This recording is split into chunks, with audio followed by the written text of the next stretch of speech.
හිතන්න රැයක් එළි වෙද්දී මුළු ලෝකයම ඉන්ධන මිල දෙගුණ වුණොත්, ඔයාගේ වාහනයට තෙල් ටිකක් ගන්න පැය ගණන් පෝලිං වල ඉන්න වුණොත්, නැත්නම් මුළු ලෝකෙම විදුලිය නැති වෙලා අන්ධකාරී ගිලුණොත්, මේක මේ හොලිවුඩ් චිත්‍රපටික දර්ශනයක් නම් නෙවෙයි. මේ භයානක අනාවැකී සැබෑ කරන්න පුළුවන් එකම එක ස්ථානයක් අපේ පෘථිවියේ තියෙනවා. ඒ තමයි හෝමුස් සමුද්‍ර සංධිය. මේ වචනය ගැන අද නොදන්න කෙනෙක් නැහැ. හැබැයි හෝමුස් සමුද්‍ර සංධිය කියන්නේ මොකක්ද කියලා ගොඩාක් දෙනෙක් හරියටම දන්නෙත් නැහැ.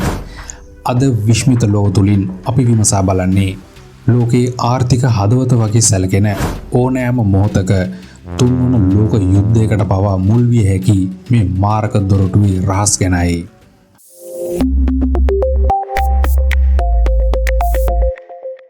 භූගෝලීය වශයෙන් බැලුවොත් හෝමුස් සමුද්‍ර සංධිය කියන්නේ පර්සියානු ගල්ෆ් බොක්ක සහ අරාබි මුහුද යා කරන ඉතාමත් කුඩා ජල තීරයක්. මේකේ පටුම ස්ථානය කිලෝමීටර් 33ක් කියලායි සැලකෙන්නේ. ඒත් දැවැන්ත තෙල් නැව් වලට ගමන් කරන්න පුළුවන් කිලෝමීටර් 3ක් තරම් පටු ආරක්ෂිත මාවතක විතරයි. හෝමුස් සමුද්‍ර සංධියේ උතුරු මායිම ඉරානයටත් දකුණු මායිම ඕමානයට සහ එක්සත් අරාබි එමිර් රාජ්‍යයටත් අයත් වෙනවා. භූ දේශපාලනයේදී මේ වගේ ස්ථාන හඳුන්වන්නේ චෝක් පොයින්ට් කියලයි. ඒ කියන්නේ බෝතලයක බෙල්ල පටු වුණාම වතුරෙන වේගය පාලනය කරන්න පුළුවන් වගේ මේ මාවත පාලනය කරන රටට මුළු ලෝකයේම නාවික ගමනාගමනය පාලනය කිරීමේ හැකියාවක් ලැබෙනවා කියන එකයි. ඒකෙන්ම තේරෙනවා නේද හෝමුස් සමුද්‍ර සංධිය අයිති රටවල් වලට ලැබෙන බලය කොහොම එකක්ද කියලා. ඒ වගේම ඇයි මේ පුංචි මුහුදු තීරුව ලෝකයට මෙතරම් වැදගත් වෙන්නේ කියන ප්‍රශ්නේ නේද ඔයාලට ඊළඟට තියෙන්නේ. උත්තරේ තමයි කළු රත්තරන්. එහෙමත් නැත්නම් බොර තෙල්.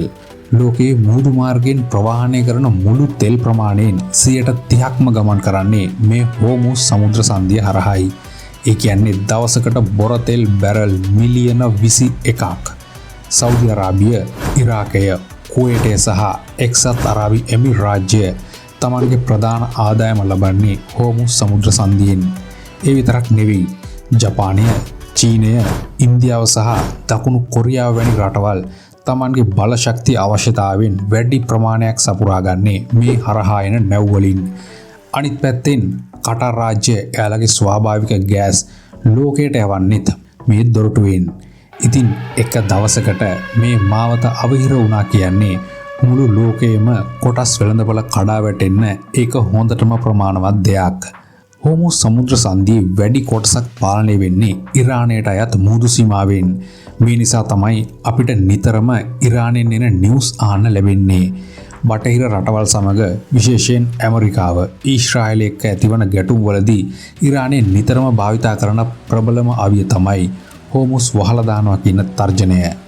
ඉරානයට ඇමරිකාවේ වගේ දැවැන්ත යුද නැව් නැති වුණත් ඔවුන් සතුව ඉතා වේගවත් කුඩා ප්‍රහාරක යාත්‍රා දහස් ගණනක් තියෙනවා. හෝමුස් සමුද්‍ර සංධියේදී දැවැන්ත නැව් වලට මීමැසි රංචුවක් වගේ පහර දෙන මේ උපක්‍රමය ඕනෑම නාවික හමුදාවකට ලොකු හිසරදයක්.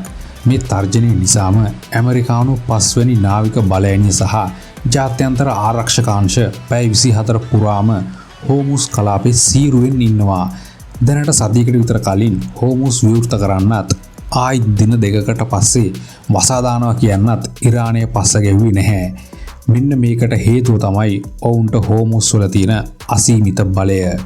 ඉතින් අපි ඉතිහාසය දිහා බැලුවොත් 1980 දශකයේ ඉරාන ඉරාක යුද්ධය පැවති කාලේ තෙල් නැව් 100 ගණනකට ප්‍රහාර එල්ල වුණා. මේ ප්‍රහාර හැඳින්වුනේ ටැංකි යුද්ධය. එහෙමත් නැත්නම් ද ටැංක් වෝ විදිහටයි. අද වන විට සෞදි අරාබිය සහ එමිර් රාජ්‍ය ගොඩබිම හරහා තෙල් නල පද්ධති කිහිපයක් සකස් කර තිබුණත් ඒවා හරහා යවන්න පුළුවන් ඉතාමත් සුළු තෙල් ප්‍රමාණයක් විතරයි. ඒ නිසා හෝමුස් සමුද්‍ර සංධියට හරියන වෙනත් විකල්පයක් ලෝකේ තවත් නැහැ. ඉතින් හෝමුස් සමුද්‍ර සංධිය කියන්නේ නිකන් මුහුදු තීරයක් නෙවෙයි. ඒක ලෝකයේ පැවැත්ම තීරණය කරන මර්මස්ථානයක්. Tamanගේ බලය පතුරවන්න දඟලන රටවල් මැද මේ පටු මුහුදු තීරුව නිසලව තිබෙන තාක්කල් ලෝකයේ පැවතීමේ චක්‍රය කැරකෙමින් තියෙනවා කියලා අපිට විශ්වාස කරන්න පුළුවන්. ඒ මොකද කියනවා නම් හෝමුස් සමුද්‍ර සංධියේ ඇතිවන එක කුඩා ගැටුමකට මුළු මහත් මිනිස් ශිෂ්ටාචාරයම අඳුරට ඇද දැමීමේ බියකරු හැකියාවක් තියෙනවා කියලා දැන් ඔයා වුණත් දන්නවා. එහෙමනම් අදට මම ඔයාලගෙන් සමුගන්නම්. මේ වගේ තවත් විශ්මිත තොරතුරු දැනගන්න විශ්මිත ලොව සබ්ස්ක්‍රයිබ් කරලා අපිත් එක්ක එකතු වෙන්න. ඔයාට සුබ දවසක්.